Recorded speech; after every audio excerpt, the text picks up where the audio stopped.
कपड़े धोने वाली बहू। शादी के पहले से ही विभा को कपड़े धोने का बड़ा शौक था। कभी नल के नीचे तो कभी तालाब के पास। अरे मेरी नीली वाली लुंगी नहीं दिख रही है।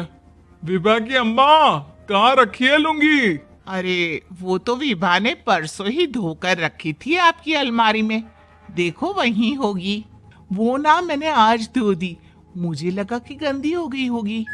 अरे कैसे गंदी हो गई थी? उसे तो मैंने पहना भी नहीं। हे भगवान, इस लड़की के कपड़े धोने की आदत से परेशान हो गया हूँ मैं।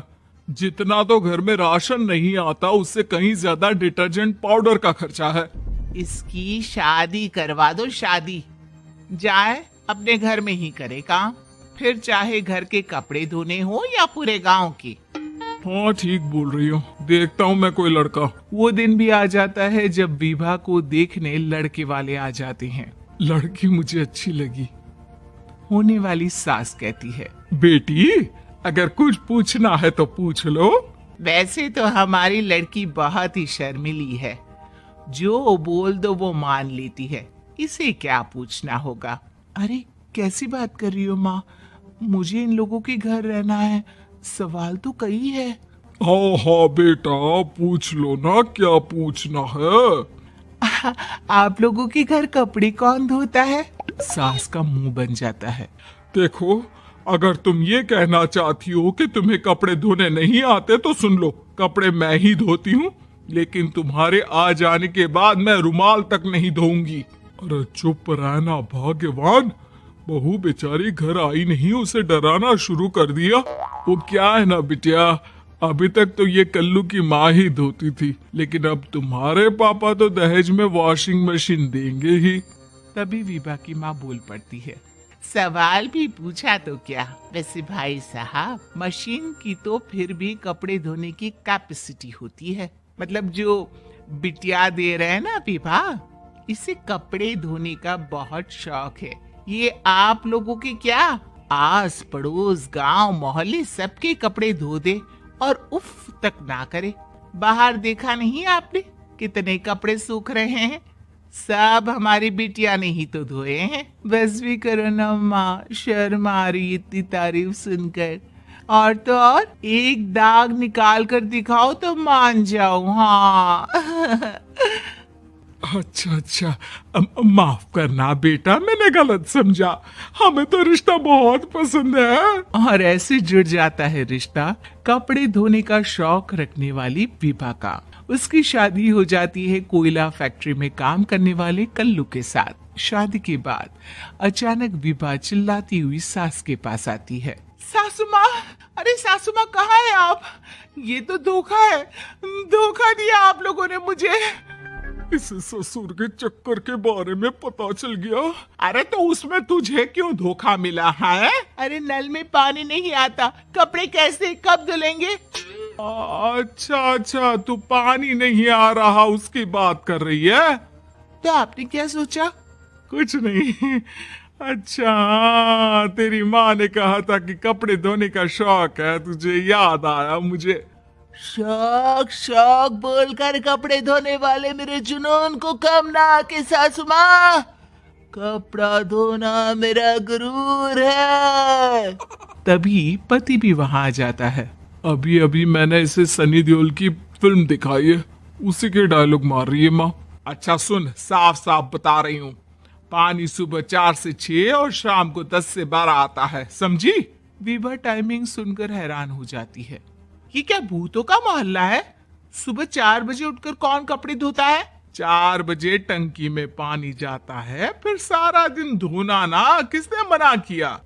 अरे कैसे बात कर रही हैं? 200 लीटर की टंकी में कितने कपड़े धो लूंगी मैं, सुबह ही उठ जाऊंगी मैं। अब क्या था, विभा सुबह 4 से लेकर रात के 12 बजे तक कपड़े ही धोती रहती। एक रोज सास पड़ोस से निकलकर कहीं जा रही होती है कि साथ वाली कहती है, हाँ कल्लू की माँ, जरा ये बताओ कि 2 साड़ी है, 2 ब्लाउज और एक पेटीकोट और एक नाड़े वाला लंबा कच्छा। हाँ तो? अरे तो क्या, कितना लोगी धुलाई ये बताओ। धोबन दिख रहे हैं हम क्या? हमारे पति सरकारी नौकरी से अभी अभी रिटायर हुए हैं और बेटा सुपरवाइजर है कोयला फैक्ट्री में। धोबन समझ रखा है हमें। हाय रे कल्लू की अम्मा, माफ कर दो। वो तो मोहल्ले में यही सब बता रहे थे कि तुमने बहू को कपड़ा धुलवाने के काम में लगा दिया है। सास को पड़ोसन की बात सुनकर गुस्सा आ जाता है। वो घर पहुंचती है जहां घर के बाहर ही इतने सारे कपड़े सूख रहे होते हैं जितने कि किसी धोबन के घर पर। अरे ओ कल्लू की दुल्हन, बाहर निकल। माँ जी यहीं यहीं आ जाओ, बाथरूम में चादर धो रहे हैं हम। अरे अभी हम धोते हैं, तुमको बाहर निकलो। ये आस पड़ोस वाले बोल रहे हैं कि हम बहू से कपड़े धुलवा धुलवा कर उसे कपड़ा धोने वाली बना दिए हैं। अरे छोड़ो ना माँ जी, किन लोगों की बातों में आती हो। आस पास के लोगों का तो काम ही होता है कि वो किसी तरह सास बहू को लड़ा दे। बहू सारे घर के कपड़े धोती है, ये क्या कम है? बोलिए। सास को भी लग जाता है कि वो बहू का ये सनकीपन नहीं छुड़वा सकती, इससे अच्छा है कि खुद ही चुप हो जाए। एक रोज सास और बहू मंदिर जाते हैं जहाँ सास की साड़ी वहाँ खड़ी भीख मांगने वाली से मिलती है। माँ जी क्या बात है, आपकी साड़ी उस भिखारन से कितनी मिल रही है ना? हाँ हाँ देखो तो दोनों की साड़ी मिल रही है। क्या बात है कल्लू की अम्मा, तुम खुद को तो अफसर की बीवी बताती हो और ऐसी सिंपल सी प्लेन साड़ी पहनकर घूमती हो। सिंपल और प्लेन नहीं है ये साड़ी। तो क्या सोने के धागे से फूल बने हैं? कुछ भी सासू माँ, कुछ भी। हाँ बने थे इस साड़ी में सोने के धागे से फूल। मेरे पति लेकर आए थे मद्रास से स्पेशली मेरे लिए 10,000 की। ताहे भाई साहब इस भिखारन के लिए भी सेम टू सेम साड़ी लेकर आए होंगे 10,000 की। सास उस वक्त तो कुछ नहीं कहती, लेकिन बहू के साथ घर आती है और अलमारी से एल्बम निकाल कर लाती है।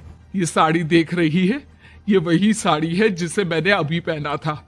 इस साड़ी में ये जो चमकदार फूल दिख रहे हैं ना, ये सोने के धागों से काढ़े गए हैं। लेकिन तू लोकल वॉशिंग मशीन ब्रश से घिस घिस कर सारे फूलों को निकाल कर साड़ी प्लेन कर दी। मुझे माफ कर दीजिए सासू माँ। और तो और, जब मैंने तुझे तेरी गलती के लिए कुछ नहीं कहा, लेकिन तूने तो सबके सामने मेरा मजाक ही बना दिया। क्यों? बहू को समझ में आ जाता है कि अब से उसका कपड़े धोना बंद।